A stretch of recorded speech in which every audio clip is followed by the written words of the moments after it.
Incredible आश्रम ये online YouTube channel पर स्वागत है सभी का। और मैं अनिल सैनी आप सभी का स्वागत करता हूँ।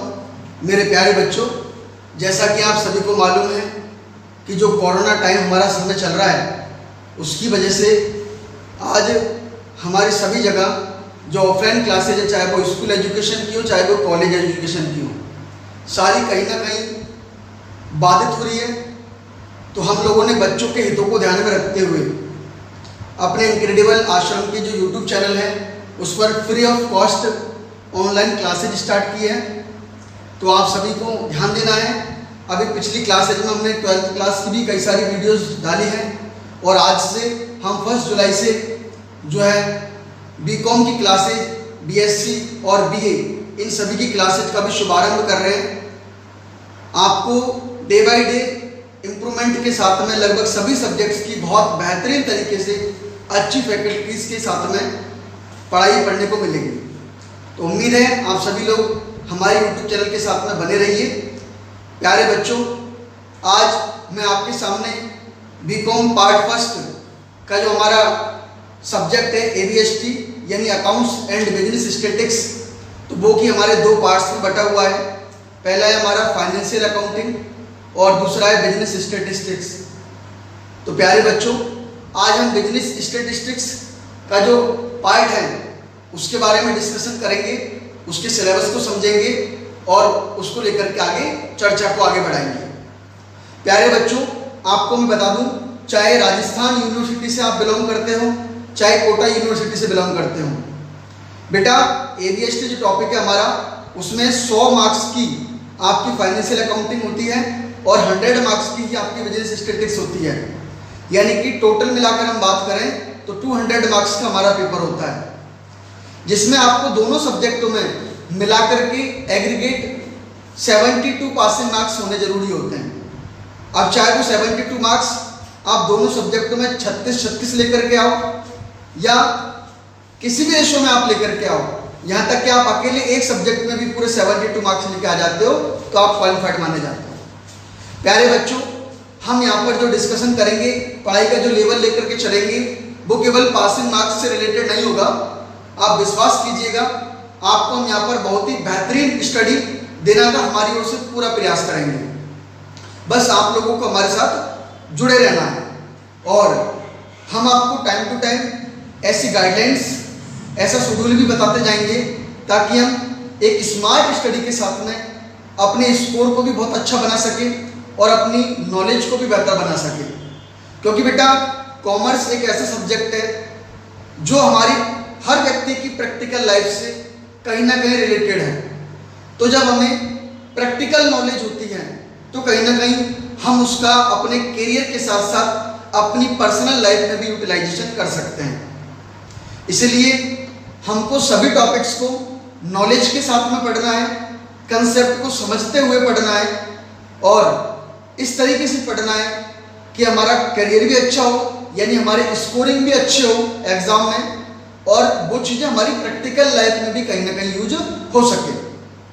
बेटा आज मैं आपके सामने बिजनेस स्टैटिस्टिक्स जो है उसके टॉपिक को लेकर के आया हूँ। तो आज हम बिजनेस स्टैटिस्टिक्स का जो सिलेबस है, पाठ्यक्रम है, उसको हम डिस्कस करेंगे और समझेंगे कि चाहे वो राजस्थान यूनिवर्सिटी हो चाहे वो हमारी कोटा यूनिवर्सिटी हो, उनमें हमारे बिजनेस स्टैटिस्टिक्स का जो पार्ट है उसमें कौन कौन से सिलेबस है, हमको कौन कौन से टॉपिक्स को किस किस तरीके से पढ़ना है और समझना है। तो देखिए बेटा, पहले हम बात करते हैं राजस्थान यूनिवर्सिटी के सिलेबस की। तो राजस्थान यूनिवर्सिटी में जो हमारा बिजनेस स्टैटिस्टिक्स का पेपर होगा वो हमारा टोटल 100 मार्क्स का होगा। कितने मार्क्स का होगा बेटा? 100 मार्क्स का होगा। उसका जो टाइमिंग होगा हमारा वो 3 आवर्स होगा। ठीक है। इस राजस्थान यूनिवर्सिटी में जो बिजनेस स्टैटिस्टिक्स से आपको जो क्वेश्चन मिलते हैं वो बेटा टोटल क्वेश्चन हमारे जो होते हैं वो 5 क्वेश्चन होते हैं। कितने क्वेश्चन होते हैं? 5। और हर क्वेश्चन की जो मार्किंग होती है वो 20 मार्क्स की होती है। इसके हिसाब से हमारा टोटल जो पेपर आता है वो 100 मार्क्स का होता है। ठीक है। यहाँ हमको बीकॉम में कोई सेशनल जिस तरीके से 12th बोर्ड एग्जाम में जाते हैं वो नहीं मिलते हैं, हमें पूरा पेपर मिलता है। ठीक है। अब देखिए बेटा, ये जो आपको 5 क्वेश्चन मिलते हैं, तो हर क्वेश्चन में आपको राजस्थान यूनिवर्सिटी के सिलेबस में एक इंटरनल चॉइस मिलती है। इंटरनल चॉइस का मतलब होता है कि आपको 2 क्वेश्चन मिलते हैं और उन 2 क्वेश्चन में से किसी एक क्वेश्चन को हमको बोर्ड एग्जाम में, हमारी जो यूनिवर्सिटी की एग्जाम होती है उसमें हमको सॉल्व करना होता है। बेटा हमारे पूरे सिलेबस को राजस्थान यूनिवर्सिटी ने इन 5 यूनिट्स में डिवाइड किया हुआ है और आपको जो 5 क्वेश्चन मिलते हैं जो कि हमको बोर्ड एग्जाम में अटेम्प्ट करने होते हैं, वो इन सभी 5 यूनिटों में से हमको मिलते हैं। हर यूनिट में से आपको एग्जाम में 2 क्वेश्चन मिलेंगे, यानी फर्स्ट यूनिट है हमारी, उसमें से भी आपको 2 क्वेश्चन मिलेंगे जिसमें से आपको एक क्वेश्चन करना होता है। सेकेंड यूनिट है हमारी, उसमें से भी आपको 2 क्वेश्चन मिलते हैं जिनमें से एक क्वेश्चन करना होता है। इसी तरह हमारी बाकी की ये यूनिट्स हैं, उनमें से भी आपको 2-2 क्वेश्चन हर यूनिट से मिलते हैं और उनमें इंटरनल चॉइस होती है, यानी कि 2 में से एक क्वेश्चन हमको करना होता है। अब देखिए बेटा, हम अगर बात करें राजस्थान यूनिवर्सिटी के सिलेबस की, तो देखिए फर्स्ट यूनिट की हम बात करें, फर्स्ट यूनिट का जो सिलेबस है, मैंने यहाँ पर बोर्ड पे आपके जो सिलेबस है उसको सरल वर्ड्स में बोर्ड पर लिया है ताकि हम उसको आसानी से समझ सकें। तो बेटा फर्स्ट जो यूनिट है हमारी, उसमें जो पहला टॉपिक है हमारा वो है इंट्रोडक्शन ऑफ स्टैटिस्टिक्स, यानी कि सांख्यिकी का परिचय। तो ये सांख्यिकी का जो परिचय हमारा टॉपिक है, इस टॉपिक में हम समझते हैं कि भाई सांख्यिकी का मतलब क्या होता है, स्टैटिस्टिक्स जो शब्द है उसकी उत्पत्ति कहाँ से हुई है, स्टैटिस्टिक्स के जन्मदाता कौन है, स्टैटिस्टिक्स से रिलेटेड जो डेफिनेशंस हैं, परिभाषाएं हैं, वो हमारी कौन कौन सी हैं, और स्टैटिस्टिक्स यानी कि सांख्यिकी, उसके उपयोग कौन कौन से हैं, उसकी सीमाएं यानी कि दोष कौन कौन से हैं, उसके गुण कौन कौन से हैं, ठीक है। इन सभी के बारे में हम इंट्रोडक्शन ऑफ स्टैटिस्टिक्स के बारे में डिस्कस करते हैं। दूसरा जो टॉपिक हमारा आता है वो आता है क्लासिफिकेशन एंड टेबुलेशन। अब ये क्लासिफिकेशन और टेबुलेशन किसका होता है, ये हमारे जो डेटाज होते हैं, जो आंकड़े होते हैं उनका होता है। क्योंकि बेटा हमको सांख्यिकी में जो आंकड़े होते हैं, जो समंक होते हैं, उन समंकों का अध्ययन करना होता है। तो जो पहली यूनिट का जो दूसरा टॉपिक है हमारा, उसमें हमारे जो आंकड़े हैं, जो समंक हैं, जो कि डेटाज हैं, उनको हम वर्गीकृत करते हैं ताकि एक सरल भाषा में हम उनको उपयोग कर सकें। उनका टेबुलेशन यानी कि सारणीयन करते हैं, क्योंकि बेटा हम जानते हैं कि किसी भी चीज़ का हम जब वर्गीकरण कर देते हैं, उसका जब सारणीयन कर देते हैं, सारणीयन का मतलब हो गया उसका एक तरीके से बेहतर अरेंजमेंट हमने उसका कर दिया, तो फिर उससे निष्कर्ष निकालना और उन तथ्यों को समझना हमारे लिए बेहद आसान हो जाता है। अब जैसे हम लोगों को अगर हमारा सिलेबस क्लियर है तो फिर हम बेहतर तरीके से हमारी पढ़ाई को एक सही शेड्यूल, एक सही रोड मैप दे सकते हैं। अगर हमको हमारा सिलेबस ही पता नहीं है तो ऐसी कंडीशन में फिर हमको अपनी तैयारी को स्ट्रॉन्ग करने में थोड़ी सी मुश्किलें बढ़ जाती हैं। इसलिए हर चीज़ का टेबुलेशन यानी कि क्लासिफिकेशन यानी कि हम बात करें रोड मैप, उसका होना बहुत जरूरी होता है। तो यहाँ पर हम क्लासिफिकेशन एंड टेबुलेशन जो टॉपिक है उसमें हम डेटाज के टेबुलेशन और उनके वर्गीकरण के बारे में डिस्कशन करेंगे। थर्ड जो टॉपिक हमारा इसमें आया है वो आया प्रेजेंटेशन ऑफ डाटा। क्योंकि बेटा देखो तथ्य बहुत सारे होते हैं, बातें कई सारी होती हैं। अगर आपके मन में कोई बात है और आप उस बात को बहुत बेहतर तरीके से समझते हो, लेकिन जब तक आप अपनी बात को सामने वाले के सामने एक बेहतर तरीके से प्रेजेंट नहीं करते, बेहतर तरीके से प्रस्तुत नहीं करते, तो वो व्यक्ति हो सकता है कि आपका जो तथ्य है, आपकी जो बात है, उस बात का गलत अर्थ निकाले या अलग अर्थ निकाले। कई बार ऐसा भी होता है कि हम तथ्यों को प्रस्तुत करते हैं और वो तथ्य अगर सही तरीके से प्रस्तुत नहीं किए जाते तो कभी कभी अर्थ का अनर्थ भी हो जाता है। जैसे एक छोटा सा एग्जाम्पल हम लेकर बात करें, जैसे आपने एक शब्द सुना होगा, ये एक मैं वाक्य लिख रहा हूं यहां पर कि रोको, मत जाने दो। अब ये वाक्य है, अब इस वाक्य को देखो हम दो तरीके से प्रेजेंट कर सकते हैं। एक तो हमने बोला कि रोको, मत जाने दो, इसका मतलब हुआ कि भाई जो सामने वाला बंदा उसको रोको, आगे मत जाने दो, ठीक है। अगर मैं इसी बात का थोड़ा सा अलग तरीके से प्रेजेंट करूं और ये कॉमा मैं यहां से हटा करके यहां पर लगा दूं, तो ये वाक्य क्या बन गया हमारा, रोको मत। रोको मत यानी कि सामने वाले को हमको रोकना नहीं है, रोको मत, जाने दो। अब देखो बेटा, ये कॉमा लगाने का, जब मेरा कॉमा यहां पर था तो उसका मतलब था रोको, जाने मत दो, और जब मैंने कॉमा यहां पर लगाया तो उसका मतलब निकला रोको मत, जाने दो। यानी कि कहने का मतलब यह है कि केवल मात्र इसको कॉमा लगाने से, यानी कि हल्का सा प्रेजेंट करने से हमारा इसका अर्थ ही बदल गया। तो इसी तरीके से बेटा सांख्यिकी के जो आंकड़े होते हैं, जो समांक होते हैं, उनको प्रस्तुत सही तरीके से करना भी बहुत जरूरी होता है।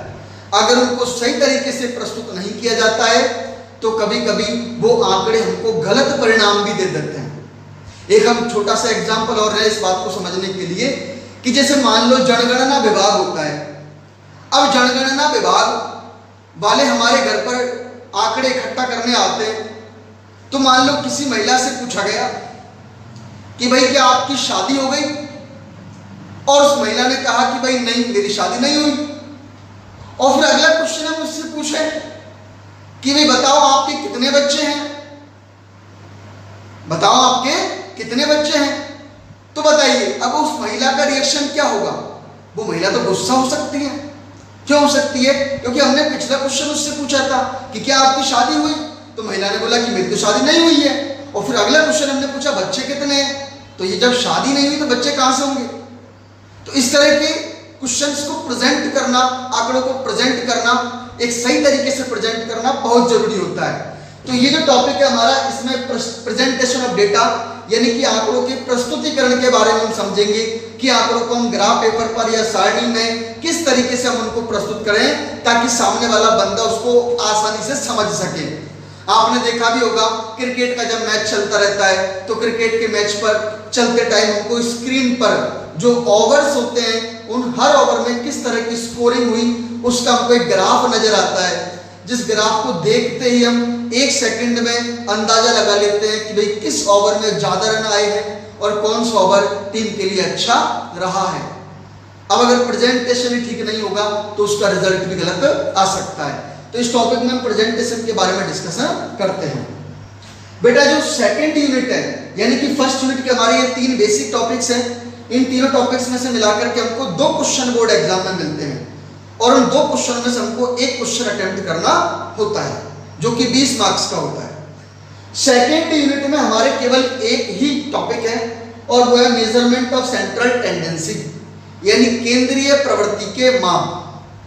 यदि आपने 11th क्लास में स्टैटिस्टिक्स को नहीं भी पढ़ा हो तो 10th क्लास में आपने मैथमेटिक्स में मीन मॉड मीडियन यानी कि समांतर माध्य, मध्यिका और बहुलक उनके बारे में हल्का फुल्का पढ़ा है। तो बेटा ये जो टॉपिक है हमारा सेकंड, ये उसी टॉपिक का एक एक्सटेंडेड रूप है, एक फुल टॉपिक के रूप में हमारे सामने यहाँ पर ये प्रेजेंट है, केंद्रीय प्रवृत्ति के माप। इसमें हम समांतर माध्य, मध्यिका, बहुलक, गुणोत्तर माध्य और हरात्मक माध्य, चल माध्य, इस तरह की बातों को हम डिस्कस करेंगे जो कि हमारे एवरेज से रिलेटेड होती है यानी कि औसत से संबंधित होती है। दूसरा हमारी जो थर्ड यूनिट है उस थर्ड यूनिट में बेटा हमको 2 टॉपिक दिए गए हैं।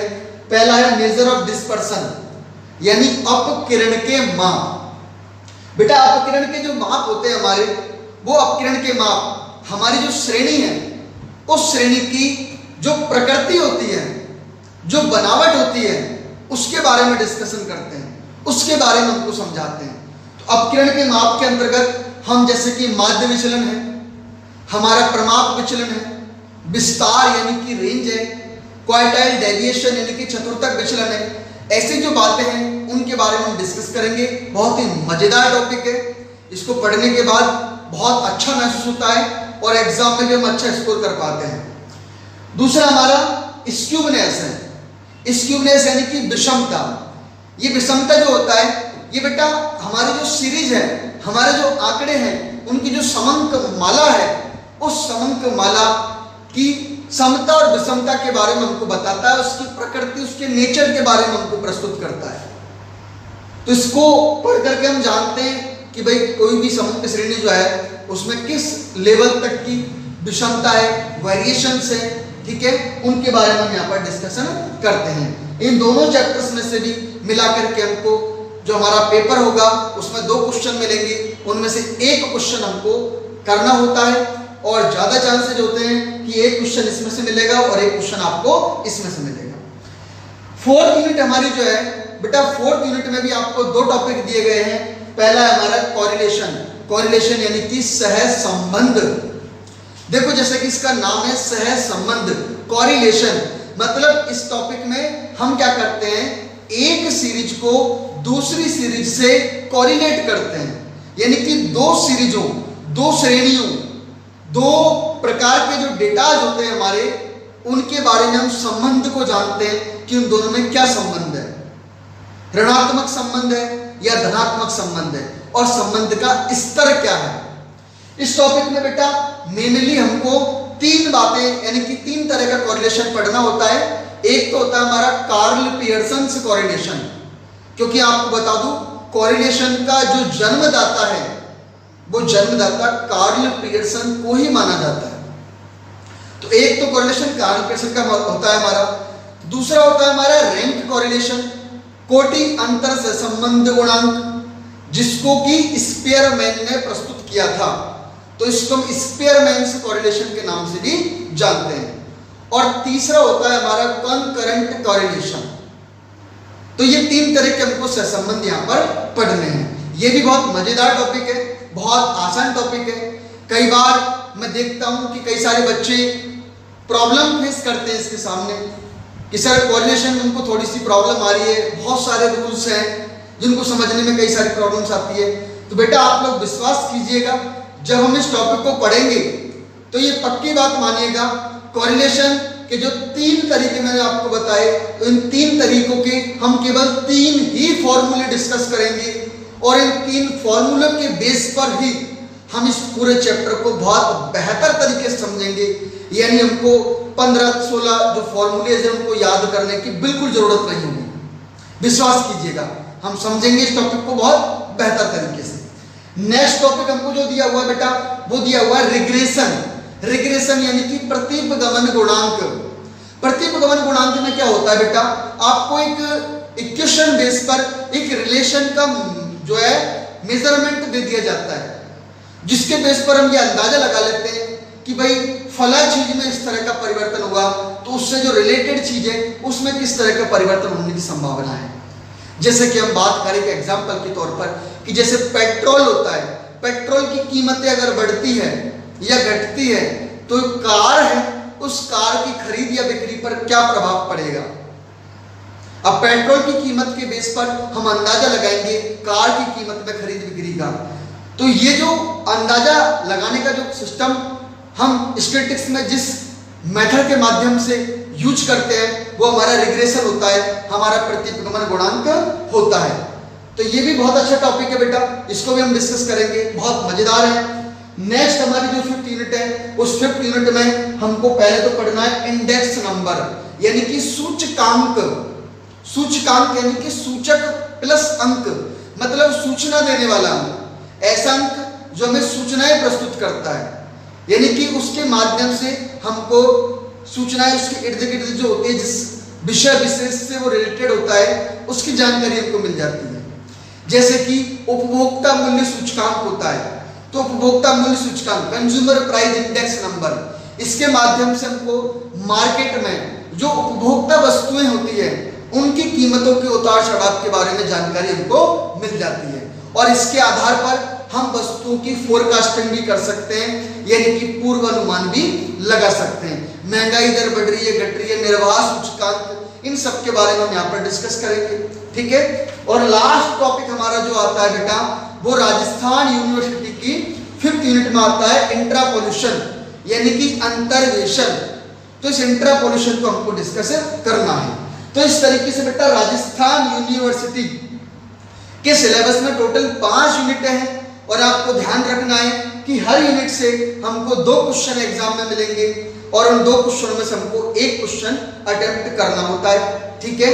बहुत ही मजेदार सब्जेक्ट है, इसको हमको बहुत ही सरल शब्दों में डीपली पढ़ना है, ताकि हमको नॉलेज भी गेन हो, जो कि हम प्रैक्टिकल लाइफ में भी यूज कर सकें उसको, और हम वो हमारी जो एग्जाम है उसमें भी अच्छा स्कोर करके अपनी मार्कशीट में भी स्टार लगा सकें, बहुत अच्छे मार्क्स ला सकें। ठीक है, चलिए अब लगे हाथ हम जो कोटा यूनिवर्सिटी है, क्योंकि कई सारे बच्चे हमारे कोटा यूनिवर्सिटी में भी एडमिशन लेते हैं, तो उनको भी हम साथ में लेकर के चलेंगे, क्योंकि हमारा उद्देश्य नरेंद्र मोदी जी और भारत सरकार का जो हमारा टैगलाइन है सबका साथ और सबका विकास, तो वही हमारे इनक्रेडिबल आश्रम का भी ध्येय है, सबका साथ और सबका विकास। यानी कि हम हमारी ओर से पूरी कोशिश करेंगे कि बीकॉम वाले बच्चों को, बीएससी वाले बच्चों को और बीए वाले बच्चों को जितना संभव हो सके हम ज़्यादा से ज़्यादा मटेरियल इस online free of cost YouTube channel के माध्यम से आपको घर बैठे उपलब्ध करवाएं, ताकि आप इस जो हमारा लॉकडाउन पीरियड है इसमें भी ऑफलाइन क्लासेस की व्यवस्था नहीं होने की वजह से आप घर बैठकर भी अपनी पढ़ाई को सुचारू रख सकें। तो बेटा कोटा यूनिवर्सिटी की मैं बात करूं तो कोटा यूनिवर्सिटी में भी हमारा लगभग पैटर्न वही है, वही एजीएसटी का टॉपिक है, जिसमें हमको दो सब्जेक्ट्स देखने को मिलेंगे, एक हमारा फाइनेंशियल अकाउंटिंग और दूसरा हमारा बिजनेस स्टैटिस्टिक्स। तो आज हम बिजनेस स्टैटिस्टिक्स के बारे में डिस्कशन कर रहे हैं। तो यहाँ भी हमको 100 मार्क्स का क्वेश्चन पेपर मिलेगा, 100 मार्क्स का, और यहाँ का जो सिलेबस है बेटा वो सिलेबस भी आपका 5 यूनिटों में डिवाइडेड है। एक बार हम इन टॉपिक्स को डिस्कस कर लेते हैं, फिर पेपर का पैटर्न जो है हमारा उसके बारे में डिस्कशन करेंगे। तो देखिए बेटा मैक्सिमम टॉपिक्स आपके राजस्थान यूनिवर्सिटी और कोटा यूनिवर्सिटी दोनों में सिमिलर है, कुछ एक आध टॉपिक हमारे डिफरेंट है, तो आपको घबराने की जरूरत नहीं है, चाहे आप कोटा यूनिवर्सिटी से हो चाहे आप राजस्थान यूनिवर्सिटी से हो। इस यूट्यूब चैनल के माध्यम से आपको घर बैठे सभी टॉपिक्स पढ़ने को मिलेंगे। ठीक है, कोई भी टॉपिक हम हमारी ओर से नहीं छोड़ेंगे। तो देखिए बेटा कोटा यूनिवर्सिटी में जो फर्स्ट यूनिट है उस फर्स्ट यूनिट में मेनली हमारे 5 टॉपिक रखे गए हैं, जो कि 5 टॉपिक आपकी जो टेक्स्ट बुक है उसमें 9 चैप्टर्स में डिवाइडेड है। मैंने यहाँ पर सिलेबस को सरल शब्दों में बढ़ाने के लिए इसको 5 टॉपिक्स में डिवाइड किया है। पहले हम meaning and definition of statistics यानी कि सांख्यिकी की परिभाषाएं और उसके अर्थ के बारे में डिस्कशन करेंगे। दूसरा हमारा सैंपलिंग थ्योरी है, ठीक है, जो हमारे निर्देशन होते हैं, सैंपलिंग होती है। जैसे कि आप लोगों ने भी देखा होगा कि कई बार हम मार्केट में जैसे कि गेहूं खरीदने के लिए जाते हैं तो गेहूं की पूरी बोरी होती है, तो हम मार्केट में गेहूं खरीदने से पहले गेहूं को चेक करते हैं। तो ऐसा तो होता नहीं है कि हम गेहूं की पूरी बोरी को खोल दें और फिर उसके एक एक दाने को चेक करें, एक एक दाने को चेक करें और तब हम चूज करें कि भाई गेहूं खरीदना है या नहीं खरीदना। ऐसा नहीं होता। हम क्या करते हैं, उस बोरी में एक चाकूनुमा एक हथियार, एक औजार होता है, परखी जिसको अपन बोलते हैं, वो परखी लगा करके और अपन कुछ सैंपल यानी कि कुछ गेहूं के दाने बाहर निकाल लेते हैं और उनको देखते हैं और उनके बेस पर अंदाजा लगाते हैं कि भाई पूरी बोरी में जो गेहूं है वो अच्छे हैं या नहीं है, खरीदने हैं या नहीं है। उसके आधार पर हम अपना निर्णय लेते हैं। तो सैंपलिंग थ्योरी के अंदर हम यही डिस्कशन करेंगे कि सैंपलिंग के कौन कौन से मेथड्स हैं, किस तरीके से सैंपलिंग की जाती है, क्या उसके बेनिफिट्स होते हैं, क्या उसके नुकसान होते हैं, इन सब के बारे में हम यहाँ पर डिस्कस डीपली जब हम टॉपिक को पढ़ेंगे तब करेंगे। अगला वही हमारा classification and tabulation of datas है, यानी कि समंकों का वर्गीकरण और समंकों का सारणी है। वो टॉपिक हमारे लगभग सिमिलर है दोनों जगह, तो वो मैंने 2 मिनट पहले इधर भी समझाया था, वही हमारा सारा मामला है। कलेक्शन ऑफ डेटा यानी कि आंकड़ों का एकत्रीकरण करना, क्योंकि हमारे आंकड़े जो होते हैं वो हमने पढ़ा है कि 2 प्रकार के होते हैं। एक तो हमारे प्राइमरी डेटा होते हैं यानी कि प्राथमिक आंकड़े, और दूसरे हमारे सेकेंडरी डेटा होते हैं यानी कि द्वितीयक आंकड़े। तो उनको हम किस तरीके से कलेक्ट करते हैं, किस तरीके से प्राप्त करते हैं, कहाँ से उनके सोर्सेज होते हैं, उन सब के बारे में हम यहाँ पर डिस्कस करेंगे। अगला हमारा वही मेजरमेंट ऑफ सेंट्रल टेंडेंसी यानी कि केंद्रीय प्रवृत्ति के माप, जो सिलेबस हमारा सेम है वही हमको यहाँ मीन मोड मीडियम पढ़ना है। नेक्स्ट टॉपिक आपका वही डिस्पर्सन यानी कि अपकिरण है। उससे अगला हमारा स्क्यूनेस यानी कि विषमता के गुणांक, जो इधर भी है उधर भी है। कोरिलेशन वही 3 बातें, कार्ल पियर्सन, स्पेयरमैन और कॉनकरेंट, वही 3 हमारी यहाँ पर हमको पढ़नी है। रिग्रेशन हमारा इधर भी है, वही प्रतिगमन गुणांक जो कि पूर्वानुमान के लिए हम काम में लेते हैं, वही हमारे यहाँ पर है। इंडेक्स नंबर हमको राजस्थान में भी पढ़ना है और कोटा में भी पढ़ना है। टाइम सीरीज, ये टाइम सीरीज यानी कि काल श्रेणी, ये काल श्रेणी का जो टॉपिक है हमारा बेटा, ये राजस्थान यूनिवर्सिटी में नहीं है, ये कोटा यूनिवर्सिटी में है और ये हम बिल्कुल बहुत अच्छे तरीके से पढ़ेंगे, ठीक है। टाइम सीरीज काल श्रेणियां। अगला हमारा इंट्रापोल्यूशन एंड एक्स्ट्रापोल्यूशन। राजस्थान यूनिवर्सिटी में केवल इंट्रापोल्यूशन है और यहाँ पर हमको एक्स्ट्रापोल्यूशन भी पढ़ने को मिलेगा, यानी कि अंतर्वेशन और बहिर्वेशन, ठीक है। और अगला टॉपिक हमारा एसोसिएशन ऑफ एट्रीब्यूट्स, यानी कि जो संघ होते हैं उनके बारे में हमको विचार विमर्श करना होता है, जो कि हमारे थ्योरेटिकल पार्ट है। तो ये तो हमारा सिलेबस हुआ जो कि लगभग सेम है। अब देखो इसका जो पेपर पैटर्न होता है हमारा कोटा का, उसके बारे में 2 मिनट डिस्कस कर लेते हैं। राजस्थान में तो सिंपल है, हमारा 5 क्वेश्चन मिलेंगे, हर क्वेश्चन में चॉइस होती है इंटरनल, यानी कि 2 में से 1 क्वेश्चन आपको करना होता है। इस प्रकार से टोटल मिला के 10 क्वेश्चन आते हैं, 2 में से 1 करना होता है, यानी कि 5 करने होते हैं। 1 क्वेश्चन की मार्किंग 20 मार्क्स की होती है, 100 का मामला ये हो जाता है। कोटा की बात करें तो कोटा में बेटा थोड़ा सा पैटर्न हमारा चेंज होता है। क्या होता है वो हम 2 मिनट डिस्कस कर लेते हैं। देखिए किस तरीके से हमारा होता है। कोटा यूनिवर्सिटी में आपका सिलेबस वही सेम 5 यूनिटों में डिवाइडेड होता है, ठीक है।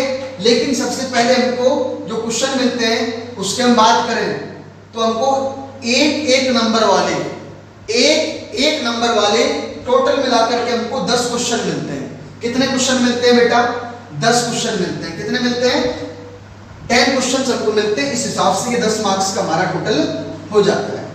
अब ध्यान देने वाली बात ये कि जो 10 क्वेश्चन आपके होते हैं तो ये 10 क्वेश्चन आपको हर यूनिट में से 2-2 क्वेश्चन मिलते हैं, यानी कि पहली यूनिट में से आपको 2 छोटे-छोटे क्वेश्चन मिलेंगे 1-1 मार्क्स के, दूसरी में से भी 2 मिलेंगे, तीसरी, चौथी, पांचवी सब में से हमको 2-2 क्वेश्चन मिलते हैं और दोनों के दोनों हमको करने होते हैं जो कि 1-1 मार्क्स के होते हैं। उसके बाद में आपको हर यूनिट में से इंटरनल चॉइस के साथ में 5 क्वेश्चन मिलते हैं। कितने क्वेश्चन मिलते हैं? 5, जो कि 10-10 मार्क्स के होते हैं। कितने मार्क्स के होते हैं बेटा?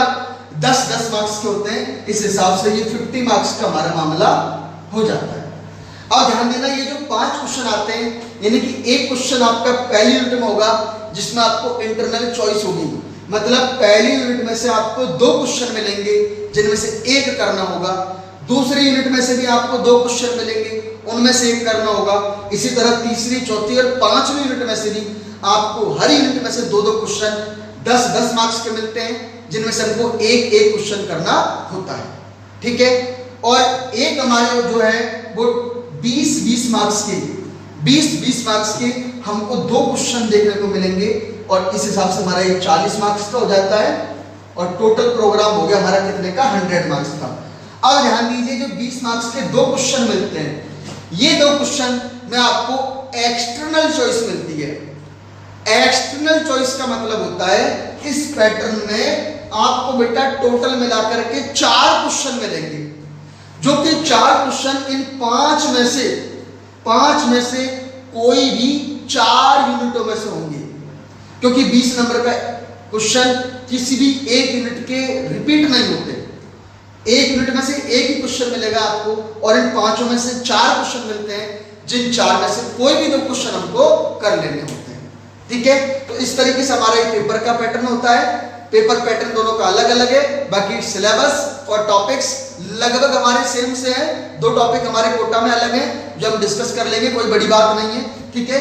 तो इस तरीके से बेटा हमारा इसका पूरा क्या हुआ? सिलेबस हुआ, ठीक है।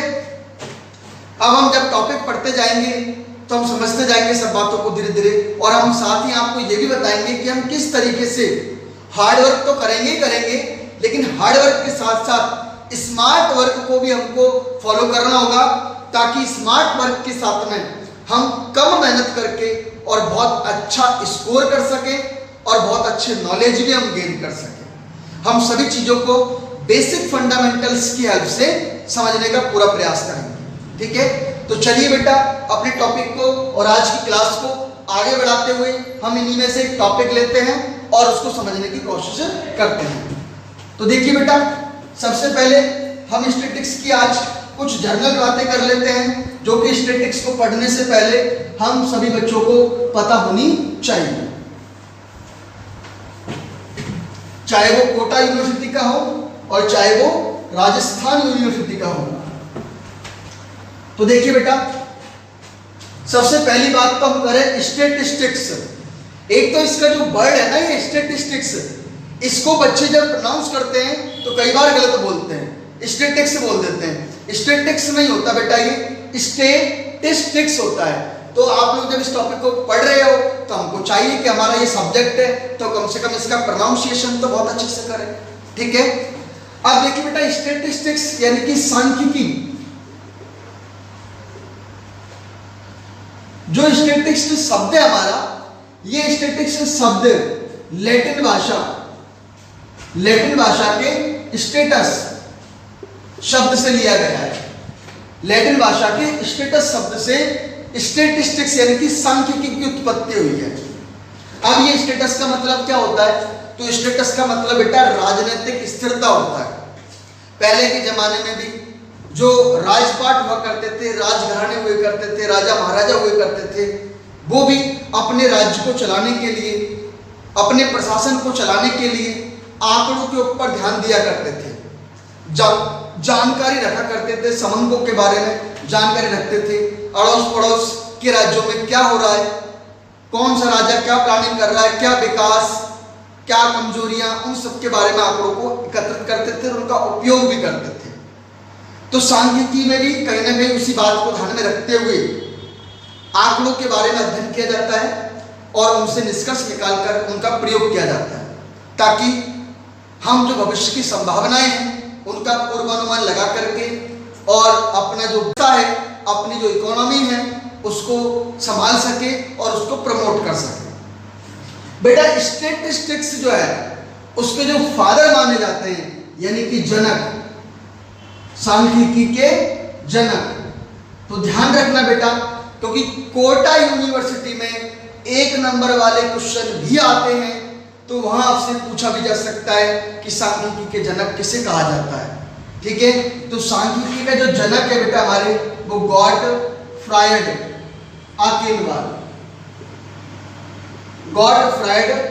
आकेनवाल को माना जाता है। किसको माना जाता है बेटा? गॉटफ्राइड आकेनवाल, जो कि हमारे सांख्यिकी के जनक माने जाते हैं, स्टैटिस्टिक्स के जनक माने जाते हैं, ठीक है। अब देखिए, वैसे तो सांख्यिकी के कई सारे यूजेस भी है हमारे, उनके गुण भी हैं, दोष भी हैं, सबके बारे में हम टॉपिक बाय टॉपिक डिस्कस करेंगे। लेकिन फिलहाल हम अपने टॉपिक को शुरू करने से पहले एक बेसिक और जनरल बातें करते हैं, ताकि हमारा एक डेकोरम बन सके और हम आगे की जो टॉपिक्स है उनको इजी गोइंग समझ सके। तो बेटा देखिए, अब आगे देखते हैं हम सांख्यिकी को पढ़ने से पहले, क्योंकि हमको इतना तो पता चल ही गया कि सांख्यिकी जो हमारी है, उस सांख्यिकी में हम अध्ययन किसका करते हैं? समंकों का अध्ययन करते हैं। डेटाज जो हमारे होते हैं उन डेटाज का अध्ययन हम करते हैं, ठीक है। अब समंक क्या होते हैं? सबसे पहली बात तो ये है कि समंक होते क्या है। तो जो भी कोई सूचना होती है, उस सूचना को अंकों के माध्यम से प्रस्तुत करना क्या कहलाता है? समंक कहलाता है। यानी कि सूचना का आंकड़ों के रूप में प्रस्तुतिकरण, ताकि उनसे कोई निष्कर्ष निकाले जा सके, वो क्या कहलाते हैं? हमारे समंक कहलाते हैं, डेटा कहलाते हैं, आंकड़े कहलाते हैं, ठीक है। अब जो आंकड़े हमारे होते हैं, तो इन आंकड़ों का प्रयोग करने से पहले हमको उनको ठीक तरीके से व्यवस्थित करना होता है, क्योंकि हम जानते हैं कि जब तक हमारे आंकड़ों का व्यवस्थीकरण नहीं होगा तब तक हम उनका कोई निष्कर्ष नहीं निकाल सकते। तो आंकड़ों को जो व्यवस्थितकरण है, व्यवस्थित हम करते हैं ताकि निष्कर्ष निकाल सके, तो उस व्यवस्थीकरण को हम बोलते हैं श्रेणी। क्या बोलते हैं बेटा? श्रेणी, यानी कि सीरीज। बिल्कुल रिलैक्स मोड में आपको समझना है। मैं आज की क्लास में जनरल इंट्रोडक्शन के बेस पर बेसिक कंसेप्ट आपको समझा रहा हूं, ठीक है। तो सीरीज यानी कि श्रेणी। अब जिस तरीके से हमारे जैसे कि मोती होते हैं, मोती हमारे बिखरे हुए हैं, तो हम उनको एक धागे के माध्यम से एक माला में प्रो देते हैं। धागे में प्रो करके जब हम उसको गांठ बांध देते हैं तो कहलाती है माला। उसी तरीके से हमारे जो आंकड़े होते हैं, हमारे जो समंक होते हैं, उनको हम व्यवस्थित कर देते हैं, तो वो कहलाते हैं समंक माला। क्या कहलाते हैं वो? समंकों की माला, जिसका दूसरा नाम हम बोल सकते हैं श्रेणी यानी कि सीरीज। अब समझने वाली बात यह है कि बेटा हमारी सांख्यिकी में जो सीरीज का प्रयोग होता है, आंकड़ों की जो श्रेणी का प्रयोग होता है, तो श्रेणी को हम 3 भागों में बांटते हैं। कितने भागों में बांटते हैं बेटा? 3 भागों में बांटते हैं। पहली होती है हमारी व्यक्तिगत श्रेणी, व्यक्तिगत श्रेणी यानी कि इंडिविजुअल सीरीज, व्यक्तिगत श्रेणी इंडिविजुअल सीरीज। दूसरी आपकी जो होती है वो होती है डिस्क्रीट सीरीज यानी कि खंडित श्रेणी, खंडित श्रेणी, डिस्क्रीट सीरीज। और तीसरी बेटा आपकी जो होती है वो होती है अखंडित, या हम इसको बोल सकते हैं सतत श्रेणी यानी कि कंटिन्यूअस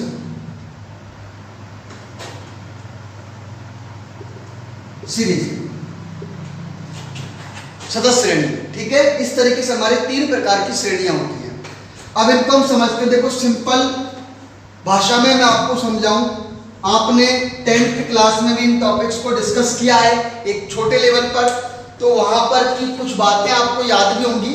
जैसे कि आपने 10वीं क्लास में देखा होगा कि आपने इस तरह की सीरीज देखी होगी जिसमें आपको x दिए जाते हैं, x रखे आपको 10, 20, 30, 40, 50। ठीक है, ये हमारे इधर रखिए। एक आपने इस तरह का भी देखा होगा जिसमें आपको x भी दिए जाते हैं 10, 20, 30, 40, 50 और साथ में आपको f यानी कि फ्रीक्वेंसी भी दी जाती है 3, 2, 5, 4, 1 इस तरीके से देखा होगा। तो जब आपको केवल x दिए जाते हैं, x का मतलब क्या होता है? मूल्य। क्या होता है बेटा? x का मतलब मूल्य यानी कि वैल्यूज। जब केवल आपको वैल्यूज दे रखी है, खुले बड़े आंकड़े हमारे, ठीक है, तो उसको हम बोलते हैं व्यक्तिगत श्रेणी, यानी कि इसमें हर वैल्यू अपने आप में व्यक्तिगत महत्व रखती है, कोई एक दूसरे को प्रेजेंट नहीं करता है, इसलिए इसको इंडिविजुअल सीरीज यानी कि व्यक्तिगत श्रेणी के नाम से हम जानते हैं। दूसरी होती है हमारी डिस्क्रीट सीरीज यानी कि खंडित श्रेणी। तो डिस्क्रीट सीरीज हमारी जो होती है उसमें हम क्या करते हैं, जो हमारे वैल्यूज होते हैं, हमारे मूल्य होते हैं, उनके हम खंड बना देते हैं, उनके हम ग्रुप बना देते हैं। जैसे कि हम बात करें एक एग्जांपल के तौर पर कि मान लो हमारे पास में इस तरीके से मूल्य है 10 है, 20 है, 10 है, 10 है, 20 है, 30 है, 40 है, फिर 30 है, फिर 50 है, फिर 30 है। अब अगर हमारे मूल्य इस तरीके से प्रेजेंट है, ये क्या है? हमारे मूल्य है, तो इसको बोलेंगे हम क्या? व्यक्तिगत श्रेणी जिसमें केवल मूल्य है। लेकिन इस बात को समझने में हमको क्या थोड़ा सा समय लगेगा, तो हम इसको और सरल भाषा में समझने के लिए हम क्या कर सकते हैं कि हमने देखा पहले तो कि 10 है, तो हमने ये लिखा 10। अब ये देखो 10 कितनी बार है, तो 1 बार, 2 बार, 3 बार, 3 बार, तो हमने इसके सामने कितना लिख दिया? 3, यानी कि ये इसको बता रहा है कि 10 कितने हैं? 3। फिर हमने देखा 20 है, तो हमने यहाँ पर लिखा 20। अब जरा देखो 20 कितने हैं, तो 1 है, 2 है और 2 है, तो हमने 20 के सामने कितना लिख दिया? 2 लिख दिया। कहने का मतलब 20 कितने हुए हमारे? 2। फिर हमने देखा अगली वैल्यू हमारे सामने 30 है, तो 30 कितनी बार दिखाई दे रहा है हमको? 1 बार, 2 बार, 3 बार, तो इसके सामने हमने 3 लिख दिया। फिर क्या वैल्यू दिखाई दे रही है हमको? 40 कितनी बार दिखाई दे रही है? केवल 1 बार। 50 कितनी बार दिखाई दे रहा है? केवल 1 बार। तो देखो आंकड़े हमारे वही है, वो खुले रूप में पड़े हुए थे, अलग अलग व्यक्तिगत पड़े हुए थे, तो उसको हमने बोला व्यक्तिगत श्रेणी। जब हमने आंकड़ों के खंड बना दिए, खंड मतलब जितनी भी 10 वाली वैल्यू है उसकी फ्रीक्वेंसी को हमने ऐड कर लिया, 20 वाली वैल्यू की फ्रीक्वेंसी को ऐड कर लिया, 30 वाली वैल्यू की फ्रीक्वेंसी को ऐड कर लिया। समझ में आई बात? हमने उसकी क्या बना दिया? ग्रुप। जितने भी 10 मिले उसको 10 के ग्रुप में डाल दिया, जितने भी 30 मिले उसको 30 के ग्रुप में डाल दिया, तो इसको बोलेंगे हम खंडित श्रेणी। ठीक है, समझ में आ गई बात सबके? चलिए अब अगली हमारी जो आती है वो आती है अखंडित श्रेणी यानी कि सतत श्रेणी। तो बेटा अखंडित जो श्रेणी हमारी वो इस डिस्क्रीट सीरीज का ही बड़ा हुआ रूप है। होता क्या है, जब हमारे सामने बहुत ज्यादा मात्रा में आंकड़े होते हैं तो ऐसी कंडीशन में हम क्या करते हैं, उन आंकड़ों के जो ये ग्रुप हमने बनाए हैं इस ग्रुप का भी एक्सटेंड रूप हम ले लेते हैं, एक रेंज के रूप में हम ले लेते हैं। कैसे ले लेते हैं? जैसे मान लो हम एक एग्जांपल के तौर पर बात करें इस चीज को समझने के लिए कि हमारे सामने आंकड़े इस तरीके से है कि 3 है, फिर 5 है, फिर 7 है, 10 है, 11 भी है, 19 भी है, 31 भी है, 13 भी है, ठीक है, 25 है, 26 है, 18 है, 41 है, 39 है, इस तरीके से ये हमने समझ लिया। इसको 49 भी है ये। अब मान लो एक एग्जाम्पल हम समझ रहे हैं यहाँ पर केवल, बाकी बहुत ज्यादा आंकड़े होते हैं तो हम क्या करते हैं, हम इनके ग्रुप बना देते हैं। कैसे ग्रुप बना देते हैं हम, इसके ग्रुप बना दिए हमने कि 0 से लेकर और 10 तक की वैल्यू, या 0 से लेकर और 5 तक की वैल्यू, या 0 से लेकर और 20 तक की वैल्यू, या 0 से लेकर और 100 तक की वैल्यू। ये डिपेंड करता है हमारी जो सूचनाएं होती है, हमारे जो आंकड़े होते हैं उनके उपयोग के स्तर पर और उनकी वैल्यूज पर। ठीक है, अब हम एक सिंपल एग्जांपल लेते हैं कि पहला ग्रुप हमने 0 से 10 बनाया, तो हम काउंट करेंगे कि 0 से 10 की संख्या कितनी है। तो देखो एक तो ये 3 आपका 0 से 10 में आता है, दूसरा ये 5 आ जाता है, तीसरा 7 आ जाता है, चौथा 10 भी आ जाता है। उसके बाद में हमको कोई दिखाई नहीं देता, तो यहाँ पर हमको 4 अंक दिखाई दे रहे हैं, 3, 5, 7 और 10, 0 से 10। लेकिन अगला ग्रुप हम बनाएंगे तो अगला ग्रुप हमारा कौन सा होगा, 10 से लेकर के 20 तक हम बना लेते हैं, फिर 20 से लेकर के 30 तक हम बना लेते हैं, 30 से लेकर के 40 तक कम बना लेते हैं, 40 से लेकर 50 तक कम बना लेते हैं। समझ में आई बात। अब देखो इसमें हम कितनी वैल्यू काउंट करेंगे, तो देखो वैसे तो 0 से 10 में 1, 2, 3, 4 आती है, लेकिन ध्यान रखना जो ग्रुप में हमारा जो ये वाला 10 है, क्योंकि 10 यहाँ भी आ रहा है और 10 यहाँ भी आ रहा है, मुद्दा यह है कि हम इसमें शामिल करें इस 10 को या इसमें शामिल करें।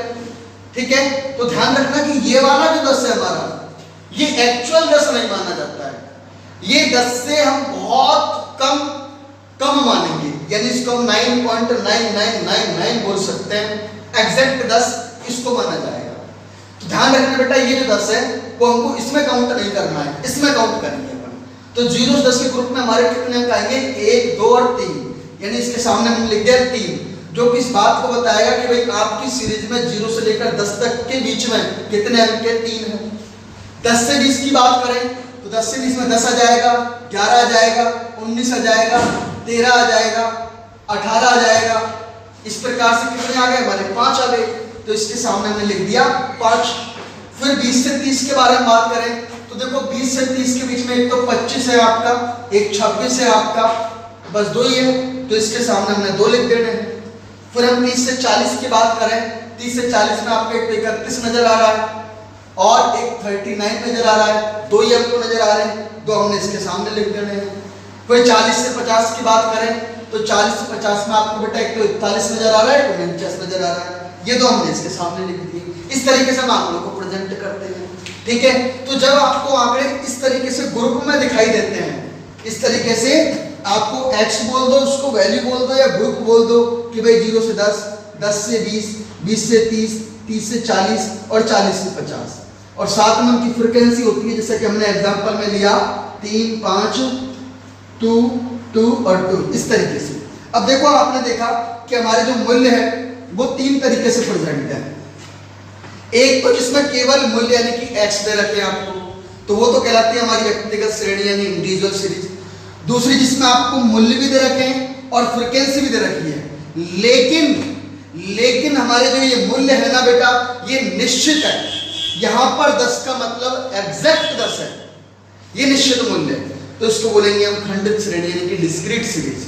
और जो हम देख रहे हैं तीसरा रूप, उसमें हमको दिखाई दे रहा है कि हमारे जो x है, हमारे जो मूल्य है वो हमको एक ग्रुप में दिखाई दे रहे हैं। 0 से लेकर 10 तक कितने हैं, 3, लेकिन 0 से लेकर और 10 तक 3 है।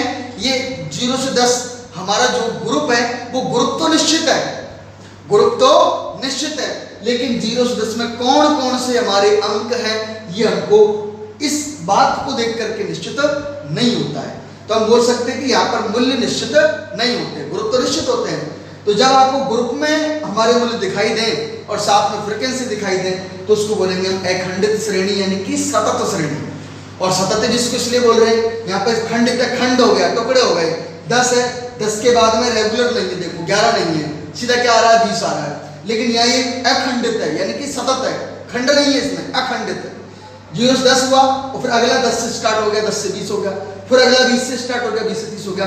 यानी कि यहाँ हमारे मूल्य जो है वो सतत रूप से चल रहे हैं, रेगुलर चल रहे हैं। यहाँ रेगुलर नहीं है, इसलिए इसको हम खंडित बोलते हैं, और ये रेगुलर है। ठीक है, तो इस तरीके से हमारी ये होती है। अगले, अब एक बात ध्यान रखना, हमारी जो अखंडित श्रेणी है उसके भी हमारे कितने प्रकार होते हैं बेटा? 2 प्रकार होते हैं। एक हमारी होती है अपवर्जी श्रेणी, अपवर्जी श्रेणी, और दूसरी होती है हमारी बेटा समावेशी श्रेणी, समावेशी श्रेणी। इसको बोलते हैं हम एक्सक्लूसिव सीरीज, और इसको बोलते हैं हम इंक्लूसिव सीरीज।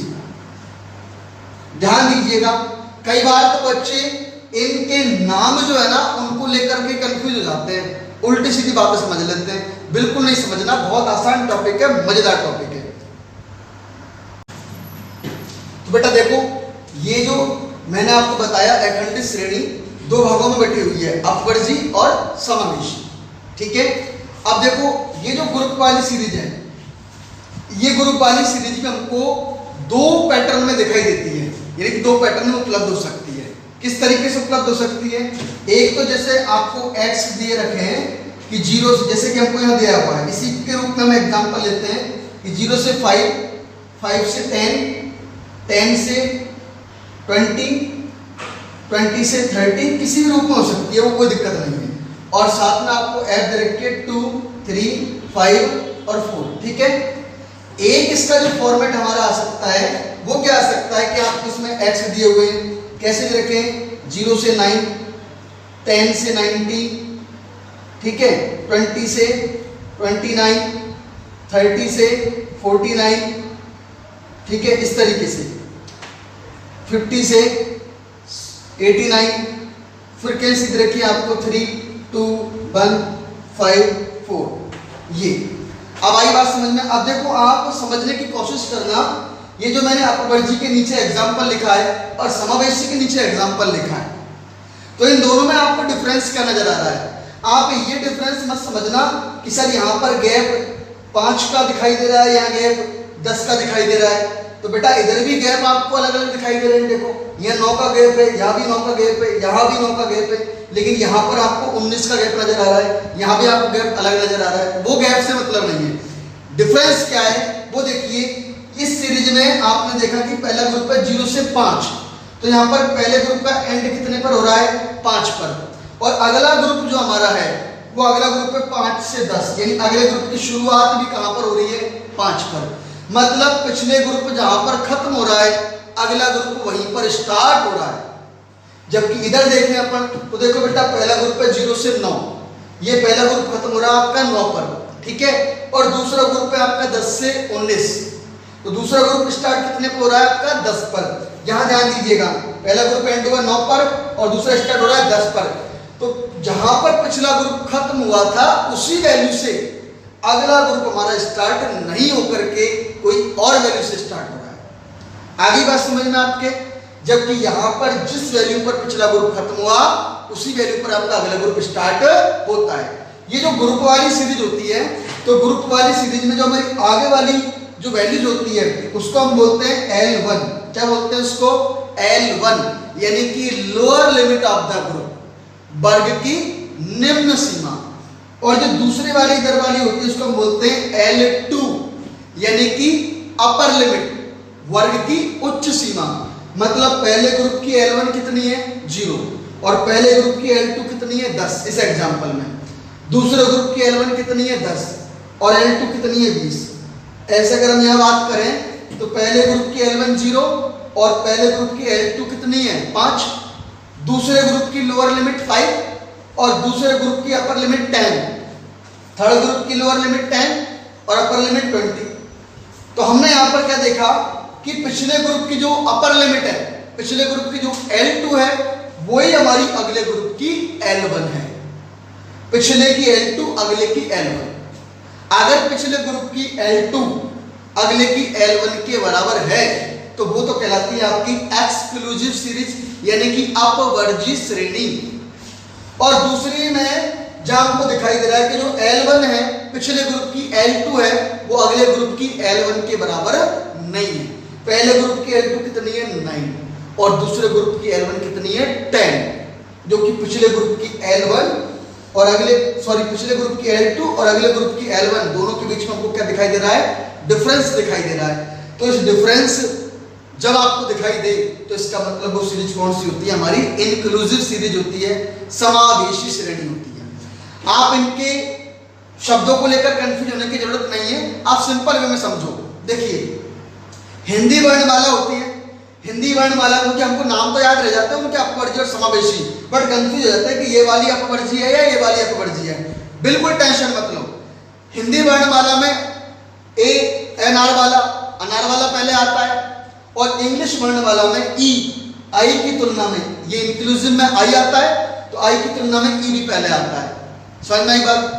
अनार वाला भी पहले आता है और एलिफेंट वाला भी पहले आता है। तो जो पहले आता है वो बराबर रहता है, यानी कि पिछले का L2 अगले के L1 के बराबर रहता है। क्योंकि जैसे हम जानते हैं कि क्लासरूम में मान लो क्लास स्टार्ट होने वाली है, तो टीचर के आने से पहले अगर बच्चा क्लासरूम में बैठा हुआ है तो वो सारी बातों को बहुत सहज तरीके से समझ पाता है, क्योंकि उसको पता होता है कि टीचर ने आने के बाद क्या क्या बातें बताई। लेकिन कोई बच्चा चलती हुई क्लास में अगर आता है तो चलती हुई क्लास में आने के बाद उसके माइंड में कई टाइम तक तो ये क्रिएट होता रहता है कि पता नहीं सर ने मेरे आने से पहले क्या क्या बता दिया। तो कहने का मतलब ये है कि जो बच्चा टाइम पर आया, पहले आया, वो तो बराबर रहता है, मतलब जो पहले आया वो कैसे रहता है? बराबर। लेकिन समावेशी का स और इंक्लूसिव का आई, दोनों ही हिंदी वर्णमाला और इंग्लिश वर्णमाला के हिसाब से बात करें तो इन दोनों की तुलना में क्या आते हैं? बाद में आते हैं, और जो बाद में आते हैं वो बराबर नहीं रहते। आगे बात समझ में आपके?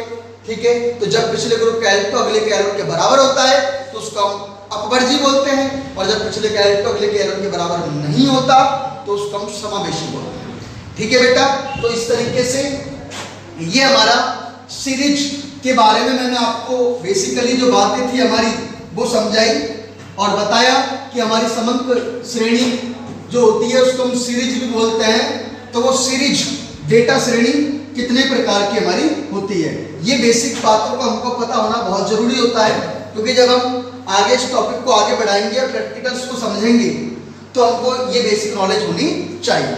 ठीक है।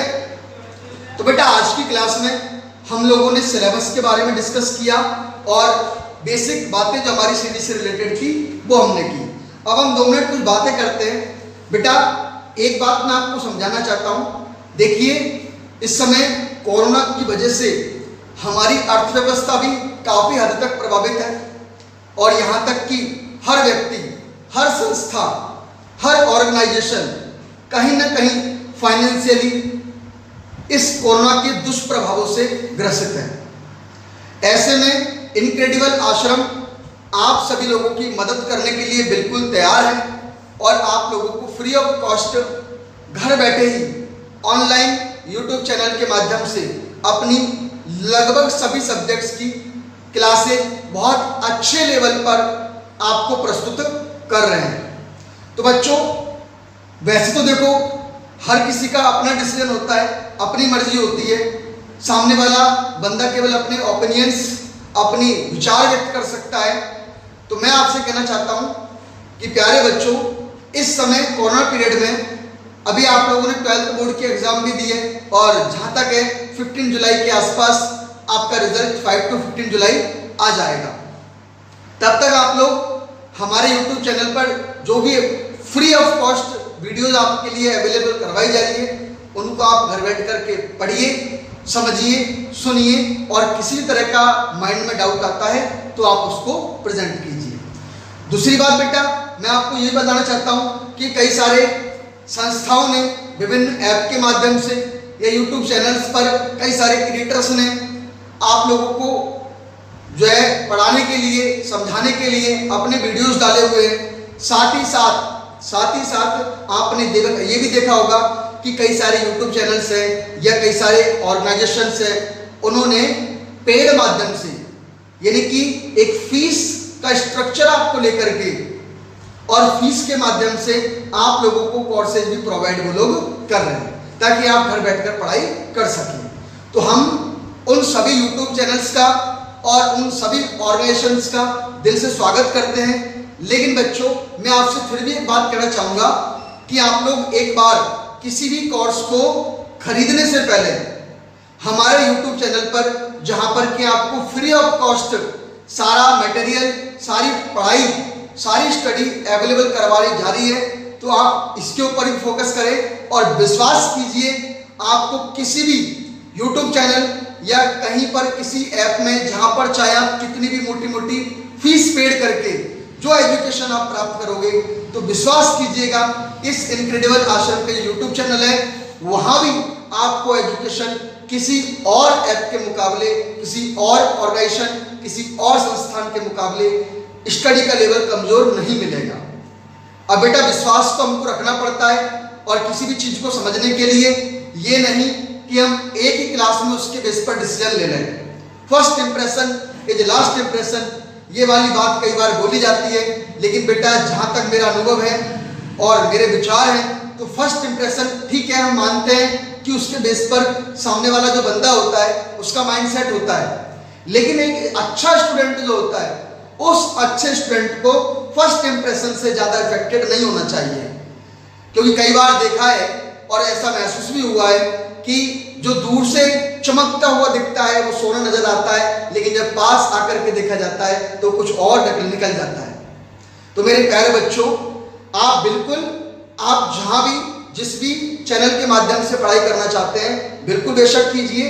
आपका अपना टाइम है, आपकी स्टडी है, और अगर फ्री ऑफ कॉस्ट मिल रहा है आपको तो मुबारक, पेड के बेस पर आप ले रहे हो तो मुबारक, ठीक है। लेकिन मैं आपसे इतना कहना चाहूंगा, क्योंकि मैं किसी भी YouTube चैनल या किसी ऐप की बुराई नहीं कर रहा हूं, मेरा केवल उद्देश्य यह है कि यहाँ पर इनक्रेडिबल आश्रम ने आप सभी बच्चों की व्यवस्थाओं को ध्यान में रखते हुए फ्री ऑफ कॉस्ट सारी वीडियो, सारे टॉपिक्स पढ़ाने का मुद्दा जो उठाया है, हम हमारी ओर से जब तक ऑफलाइन क्लासेस स्टार्ट नहीं हो जाती तब तक बहुत बेहतरीन तरीके से आप लोगों को क्लासेस प्रोवाइड करेंगे। बस आप लोगों को विश्वास रखना है और जुड़े रहना है, ठीक है। तो बेटा सोच समझ के आपको डिसीजन लेना है। आराम से आप YouTube चैनल्स पर कई सारे माध्यमों से पढ़ाई करिए, फ्री ऑफ कॉस्ट समझिए सारी बातों को।